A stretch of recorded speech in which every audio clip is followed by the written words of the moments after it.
키아즘 성경 목회연구원에 오신 여러분 진심으로 감사를 드립니다. 오늘도 키아즘 성경을 통해서 여러분들에게 말씀 속에서 하나님의 의도가 무엇인지를 우리를 잘 안내해 줄 수 있는 말씀을 여러분들에게 오늘 또 전하도록 하겠습니다. 오늘의 말씀은 고린도후서 11장 10절로 12절에 있는 말씀을 통해서 그리스도의 진리가 내 속에 있으니 라고 하는 말씀을 우리는 키아즘 구조를 통해서 이 본문 속에서 의도하고 있는 하나님의 뜻이 또는 목적과 계획이 무엇인지를 우리는 알아보도록 하겠습니다. 먼저 본문의 말씀을 제가 낭독해 올려드리겠습니다. 그리스도의 진리가 내 속에 있으니 아가야 지방에서 나의 이 자랑이 막히지 아니하리라. 어떠한 까닭이냐? 내가 너희를 사랑하지 아니함이냐? 하나님이 아시느니라. 나는 내가 해온 그대로 앞으로 하리니 기회를 찾는 자들이 그 자랑한 일로 우리와 같이 인정받으려는 그 기회를 끊으려 함이라. 오늘 이 본문의 말씀은 여러분들이 이 화면을 통해서 좀 볼 수 있듯이 본문 안에 제가 이렇게 밑줄을 잘 그어놨습니다. 이 밑줄을 그어놓은 것들은 바로 키아즘 구조를 우리가 형성하는데 중요한 단서들이 되는 내용들입니다. 그러면 여기에 있는 내용들을 키아즘 구조로 제가 표현해 보면 아마 이렇게 되겠습니다. 우리 본문의 키아즘 구조는 자, C, 그리스도의 진리가 내 속에 있으니 나의 자랑이 막히지 아니하리라. 그 다음에 A는 내가 너희를 사랑하지 아니함이냐? 하나님이 다 아시느니라. 그래서 A와 A-가 병행을 이루고 있는 것을 우리는 볼 수가 있겠죠. 내가 해온 그대로 앞으로도 그러하니라. 앞으로도 하리니. 그리고 우리와 같이 인정받으려는 것이다. 요 B와 B-가 또 함께 병행을 이루고 있는 모습을 볼 수 있습니다. 오늘 본문 속에서 이야기하고자 하는 내용은 무엇이냐면 바로 그리스도의 진리가 내 속에 있으니 라고 하는 것이 오늘 본문의 핵심이 되겠습니다. 자, 그러면 오늘 이 말씀이 어떤 말씀이냐라고 하는 것을 우리가 좀 생각해 볼 수가 있겠죠. 그러면 이 구조, 키아즘 구조를 우리가 이렇게 보고 다음에 나타나는 키아즘 구조의 분석을 한번 보도록 하겠습니다. 자, 그림으로 나타내려면 이렇게 되겠습니다. C가 우리가 밖으로 나오죠. 제일 처음에 있으니까 C가 밖으로 나옵니다. 그리스도의 진리가 내 속에 있으니 나의 이 자랑이 막히지 아니하리라. 그리고 내가 너희를 사랑하느냐와 하나님이 아시느냐가 A와 A-가 병행이 되고요. 그 다음에 내가 해온 그대로 앞으로도 하리니와 B와 우리와 같이 인정함을 받을 것이다와 B와 B-가 이렇게 연결되어서 구조를 분석해 볼 수가 있습니다. 아무래도 이것을 보시고서 여러분들이 또 하나님의 말씀으로 또는 설교로 이것을 진행하실 수도 있을 것입니다.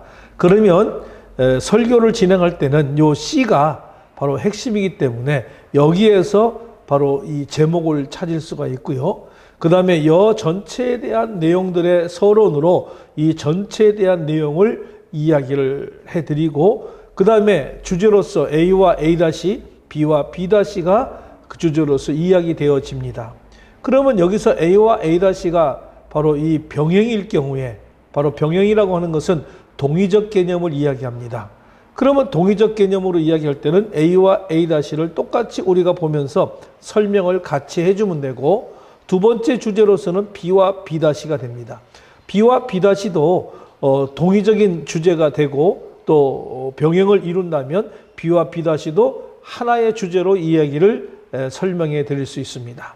만약에 B와 B-가 병행이 아니라 대칭을 이루고 있다면 이거는 B와 B-를 각각 나누어서 주제로 설명을 해주면 됩니다. 그리고 이제 결론으로 그리스도의 진리가 내 속에 있고 나의 자랑이 막히지 아니하리라고 하는 본 주제의 핵심을 결론적으로 이야기해서 전체 내용의 이야기들을 꾸며나가면 아마 좋은 강해 설교가 될 수가 있습니다. 이걸 우리는 키아즘 강해 설교다라고 이렇게 말씀을 드리겠습니다. 그러면 오늘 우리가 이 키아즘 구조를 통해서 바라보는 이 본문의 내용을 좀 설명을 해드리면 이렇습니다. 바울이 복음 전파에 있어서 장애가 되지 않기 위해서 보수를 받지 않은 것도 이러한 그리스도의 진리를 나타내는 방법의 하나입니다. 바울은 고린도 교회를 사역하고 복음을 전하면서 보수를 받지 않았다고 했습니다. 경제적인 문제에 있어서 그 바울의 자립적인 어떤 태도가 고린도 교인들에 대한 어떤 무관심이나 교만한 태도에 관련된 것이라는 그런 거짓 사도들의 비난에도 불구하고 바울은 재정적인 문제에 있어서 자신이 이러한 태도가 바로 그리스도의 진리와 일치한다고 하는 점을 지금 확신시키고 있는 그런 내용의 이야기일 수 있습니다.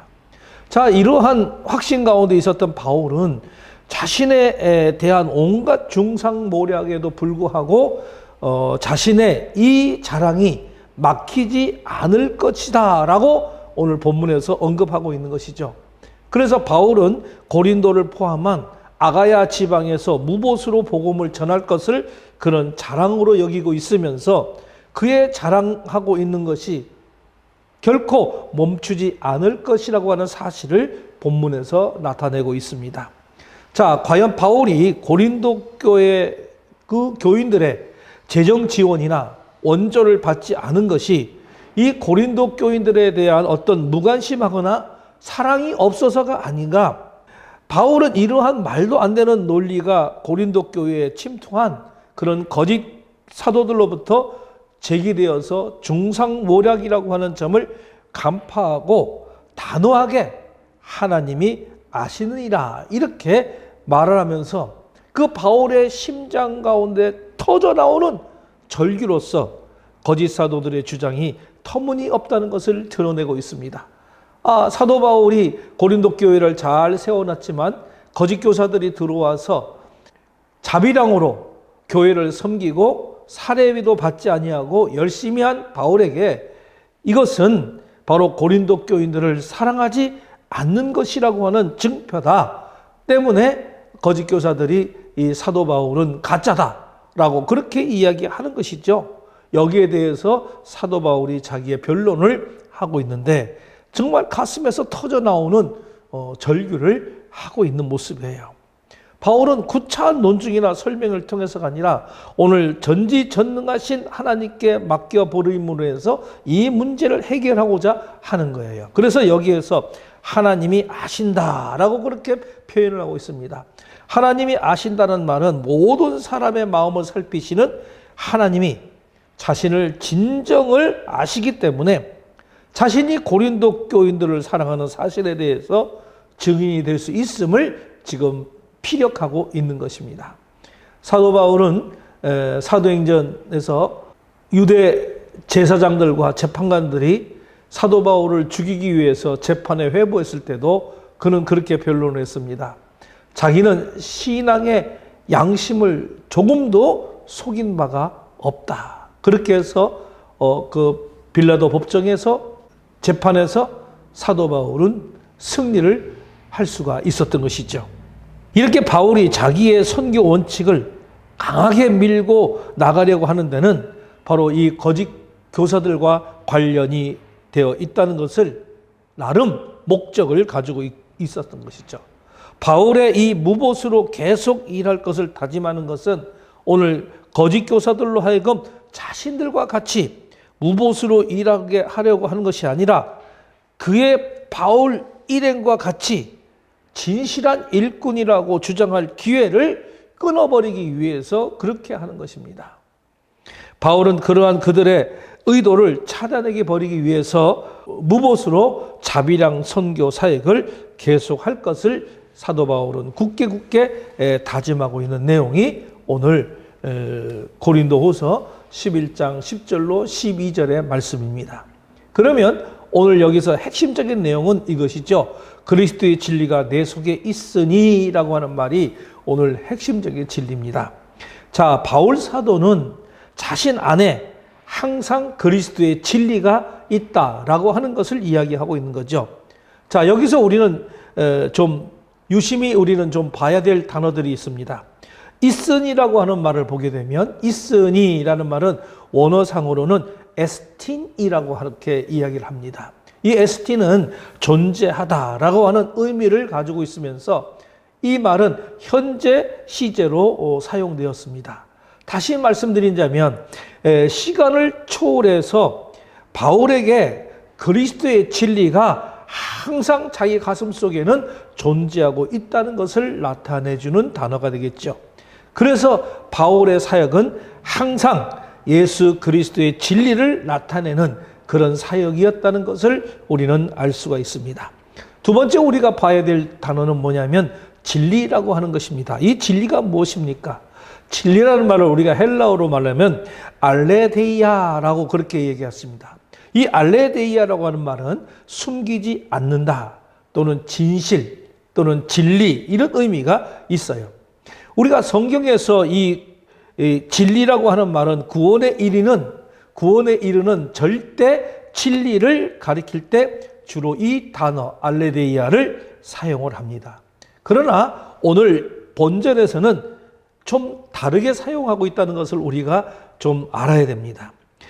진리라고 하는 자체보다는 여기서는 진실된 태도라고 하는 그런 의미가 더 강조되고 있는 것입니다. 그러면 그리스도의 진리라고 하는 것은 뭐냐면 인간들을 부욕해 하기 위해서 스스로 고난의 길을 가고 십자가를 짊어지는 예수 그리스도의 진실하신 그 태도를 가리키는 거예요. 인간의 구원을 위해서 자기가 스스로 십자가를 질 수 있는 그 용기, 그 태도를 말하는 것이 오늘 본문에서 나타나는 진리라고 하는 말씀입니다. 예수 그리스도가 우리 인간의 죄를 사하기 위해서 자신의 고난의 길을 알면서도 그것을 스스로 짊어질 수 있는 그 용기, 그리고 십자가의 그 고통의 사건을 통해서라도 자기가 그 십자가를 짊어지고 거기에 죽을 수밖에 없는 그 용기, 그 태도. 그리하여 3일 후에 우리는 예수 그리스도는 부활했습니다. 이것이 바로 그리스도의 진리입니다. 바울이 될 수 있는 것은 무엇이냐? 바로 이 그리스도의 진리가 바울의 가슴 속에 있었기 때문에 그런 어떠한 역경과 고난과 고통 속에서도 복음 전파에 있어서 그런 일들을 가능할 수가 있었던 것이죠. 바울에 있어서 고난과 역경과 또는 폭행과 그에 따르는 어려운 환경, 어떤 상황에서도 흔들리지 아니하고 그 복음 전파를 할 수 있었던 것은 바로 그 마음속에 그리스도의 진리가 있었기 때문에 그렇습니다. 그리스도의 진리가 무엇인지를 잘 우리는 이 시간 깨달아야 합니다. 이 진리를 내 속에 없기 때문에 우리가 문제가 되는 것이에요. 내가 어떤 환경과 역경과 고통 속에서 흔들리지 않으려면 바로 이 그리스도의 진리를 분명히 알고 내 가슴에 묻혀야 합니다. 내 가슴 속에 심어야 합니다. 내 가슴에 담아야 합니다. 내 가슴에 새겨야 합니다. 내 가슴에 새겨져서 우리 몸속에 체질화가 되어져야 됩니다. 그럴 때에 우리가 어떤 환경과 여건과 조건 속에서도 우리는 견뎌내 나갈 수 있는 그런 힘이 우리들에게 있는 것이라고 하는 사실이죠. 우리들의 가슴이 하늘의 진리를 담은 자는 어떤 상황에서도 흔들리지 않고 당당하게 자기의 길을 갈 수가 있는 것입니다. 어려운 환경 속에서 목회를 하시다가 어렵게 교회에 문을 닫는 목사님들 많이 있습니다. 포기하지 마시고 그리스도의 진리를 가슴에 새기시기를 바랍니다. 그리고 우리 그리스도 또 신학생들도 환경에 따라서 어려운 환경이 자기에게 주어지면 주의를 포기하고 신앙을 포기하고 신학을 포기하는 그런 성도들도 많이 있습니다. 아무쪼록 우리는 그리스도의 진리가 내 속에 새겨지고 이것이 체질화되어져서 하나님만을 바라보며 갈 수 있는 우리의 모습이 될 수 있어야 되겠다 이 말입니다. 어떤 환경과 여건과 조건이 우리들을 찾아온다 할지라도 내가 하나님을 바라보며 갈 수 있는 그런 믿음의 승리의 사람이 되시기를 간절히 부탁을 드립니다. 중국의 공자가 제자들과 함께 천하를 주유하며 송나라로 가고 있었을 때에 환태라고 하는 아주 못된 관리가 있었습니다. 그 관리가 그 소식을 듣고 공자를 죽이기 위해서 군사를 이끌고 그 자리에 왔다고 합니다. 이때 공자를 따르던 사람들은 아주 놀랍고 당황했습니다. 그리고 어찌할 바를 몰랐습니다. 근데 공자만은 흔들림 없이 아주 냉정함을 잃지 않고 아주 태연한 모습으로 이렇게 공자는 말했다고 합니다. 하늘이 내게 덕을 주셨으니 환태 그가 나를 어찌겠느냐. 이 말인즉슨 뭐냐면 하늘이 내게 덕을 주시고 이를 가르칠 것을 명했으니 그 사명을 받은 나에게 환태와 같은 소인들이 무엇을 어떻게 할 수 있느냐라고 하는 말입니다. 오늘 이 동영상을 보는 여러분, 일찍이 공자와 같은 사람은 이 천명이라고 하는 추상적인 사상 하나만으로도 이처럼 죽음 앞에서도 당당할 수가 있었습니다. 그런데 우리는 어떻습니까? 우리는 하나님의 진리를 소유한 사람들입니다. 우리 가슴 속에는 그리스도의 진리가 퍼뜩퍼뜩 뛰어오고 있습니다. 하나님의 진리를 소유한 우리는 얼마나 더 당당해야 할까요? 바울의 이 당당함은 하나님의 뜻을 알고 그의 진리를 소유한 데서 온 것이라고 하는 것이죠. 그런데 하나님의 진리를 소유하는 것은 비단 바울뿐이겠습니까? 오늘 이 땅의 성도님들이라면 누구나 하나님의 진리를 다 소유한 사람들입니다. 아니, 오늘 이 시간에 이 유튜브를 보고 있는 여러분들 또는 사역자님들, 성도님들, 우리 모두는 더한 사람들이 아니겠습니까? 성도들도 그렇지만은 사역자님들은 더욱더 하나님의 진리를 소유한 사람들입니다. 모든 성도들이 그렇지만은 모든 사역자들이 다 하나님의 진리를 소유하고 새겨져 있는 줄로 믿습니다. 하나님으로부터 택함 받은 자들이요, 성령을 통해서 하늘의 계시와 구체적인 사명을 우리는 다 받은 사람들입니다. 그러니 우리는 바울과 마찬가지로 언제 어느 곳 어느 상황에서든지 당당하고 흔들림이 없어야 한다고 하는 말씀입니다. 여러분, 우리는 이 땅에 살면서 하나님의 명을 받아 중랭할 때에 비록 세상 부당한 반대가 사방에서 들어온다 할지라도 활취부동해야 합니다. 다시 말하면 사방팔방에서 바람이 불어온다 하더라도 흔들리지 않는 그 마음과 자세로 당당함을 잃지 않아야 한다고 하는 그런 말씀이 옳습니다. 우리는 코로나19로 인해서 2년 동안 너무나 많이 힘들었습니다. 그리고 교회들은 많은 것을 잃었습니다. 많은 교회들이 문을 닫았습니다. 많은 성도들이 흩어졌습니다. 영상 매체가 우리를 다 가두었습니다. 우리의 환경이 더욱더 압박을 가했습니다. 이제는 우리가 다시 일어나야 할 때가 아니었는가. 이제 우리는 다시 일어나야 할 때라고 생각을 합니다. 다시 교회는 성도들로 모여져서 하나님을 찬양하고 경배하는 그런 교회가 되어야 됩니다. 이제는 하나님의 진리의 말씀을 선포하고 가르쳐야 될 그런 절대 시대가 왔습니다. 이제 우리 사역자들도 다시 모여진 우리 성도들에게 교회를 다시 일으키고 처음부터 하나님의 진리, 그리스도의 진리를 다시 깨우치게 하고 다시 가슴에 새기도록 우리는 해야 합니다. 그렇지 않으면 우리는 또다시 무너질 수밖에 없고 교회는 무너지고 흩어질 수밖에 없습니다.